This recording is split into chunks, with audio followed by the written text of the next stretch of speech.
Namaste and good evening. I basically would like to consider myself as an apolitical person. But then long ago when I was in college, and I still distinctly remember my political science teacher saying that, if you live in a state, one can be away from politics, but politics, however, will not remain far away from you. And over the years, my experience have taught me exactly the same. But the present issue that has engulfed Nepal, I somehow say that it is even beyond politics. The border dispute between Nepal and India. On an optimistic note, I would prefer to call it as a misunderstanding on our neighbor's part. It's not even dispute. It's beyond politics because it has affected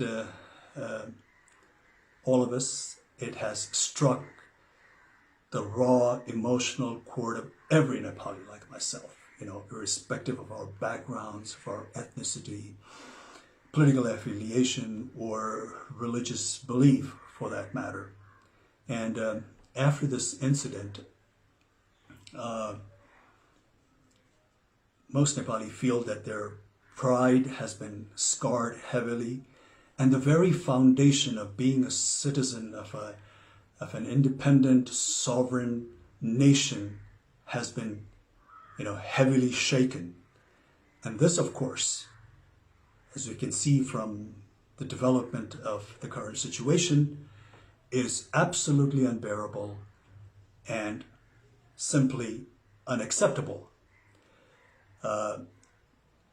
Because, you see, this is a nation shaped by the distinguished gallantry exhibited by our forefathers, with the support of Nepali people of all backgrounds, all ethnicity. And I do not say that, in our history and in the past, that we haven't displayed any weaknesses or compromises, but whatever sacrifices we have made in the past has been for one and only one reason, and that is to preserve and retain our independence and sovereignty. Therefore, the present landmass that we call Nepal has not been shaped without paying a price. Therefore, the territory of Nepal is something that the population of this nation, under no circumstances, are willing to compromise. And it's not a big deal, because I'm sure India India not only understands this very clearly, but also highly identifies with this emotion, because India itself has gone through an arduous struggle against the heavy-handedness of its colonial powers. But we do not want to dwell on unnecessary braggadocio. Like we said, we in the past, in history, we've had our weaknesses. We had, our share of shortcomings. There was a phase of ignorance. There was a phase of, absent of political will amongst the political parties of the day, or the display of apathy by our political leaders of that time for some reasons. And, the more than sporadic political and social turmoil over the years that took place in this nation, of course, has not been of any help. And also not to forget, the friendly cooperation that we have extended to our neighbors, taken undue advantage of. But then again, now the time has, of course, evolved, the time has changed, and the population of Nepal, especially the youth, is, of course, not that of 1816 or 1857 or 1923, or for that matter, not even 1950 or 1962. The way the current scenario that has developed, clearly establishes that the population of this country are not going to accept any form of injustices lying down. Therefore, this time around, it's not even enough to appease the incumbent government alone, because this issue has been so passionately embraced also by the people of Nepal, that unless they think that they have been dealt justly and fairly, I, sadly and regretfully have this intuition that this bone of contention between the two countries is going to persist. And this sort of, a deadlock between two neighboring nations who for such a long time in history have shared common values, common culture, tradition, religious belief to a large extent, is going to affect not only the two nations concerned, but also going to hamper the progress and rob the much needed peace in this region. Therefore, in recent news, when I hear that, when India cries wolf vehemently, denouncing China, not showing respect to the sovereignty of India, and proclaims how China does not care for India's national or territorial integrity, it just seems like a case of pot calling the kettle black. And and India, for no doubt, India today is being a powerful country, not only of this region, but also a force that is to be recognized and respected globally, needs to project or show some kind of magnanimity befitting the stature of such a nation, especially when it comes to its friendly neighbors. But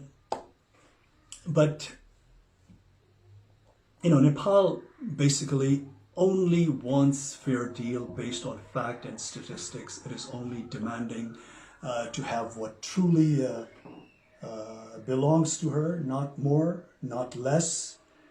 Nepali people will always want cordial, lasting relations with India. Whenever Indian government had extended some warmth of friendship, Nepali people have always reciprocated with open heart. I recalled the very first visit of Honorable Prime Minister of India, Mr. Modi, to Nepal as a Prime Minister.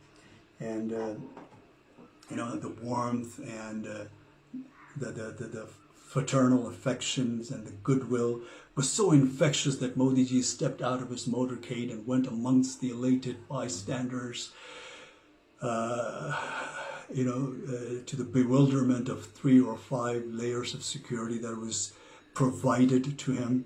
The crowd not only spontaneously cheered and showered him with all kinds of praise, but treated him like a rock star.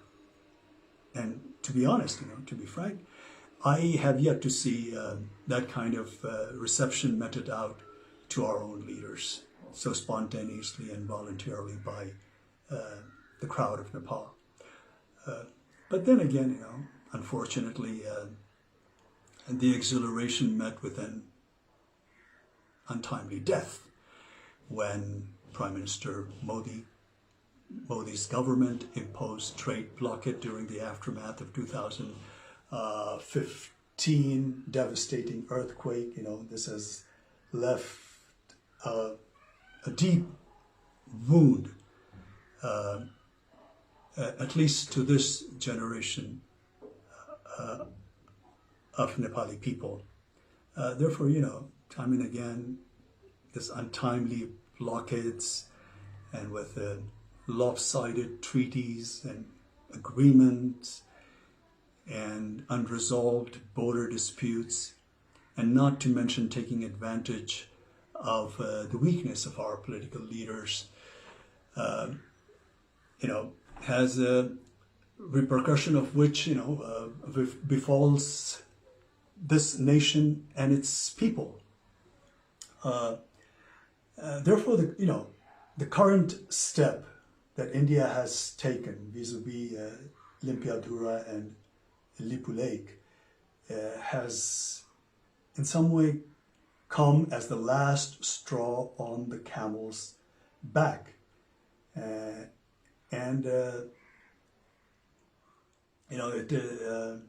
is not at all in the benefit of not only the two concerned nations, but also for the entire SAARC region, to say the least. It definitely not conducive for a nation like India that's marching ahead with global ambition, to have more than a share of neighbors that it has a hostile, relationship with. And the hostility looming in the air need not to persist, because anger and malice is going to take us nowhere. The consequence, of course, is going to be far more damaging for both the countries. And at this time of global crisis, in a pandemic like this, where the whole world is suffering, India, being a powerful country in the region, needs to respond to the need of their less fortunate neighbors. And this kind of action will only raise the level of India in the international arena to the next level. And as one Indian politician, a seasoned Indian politician, rightly foresees, India as a development power, and its rise is being linked to its ability to provide governance solution to the development needs to countries in Asia and Africa.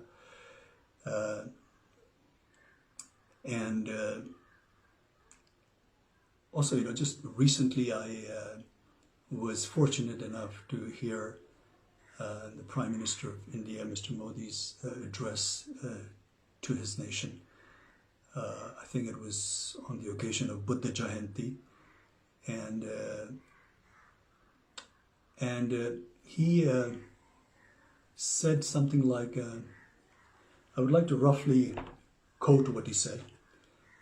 He said, we should always work with a sense of service only.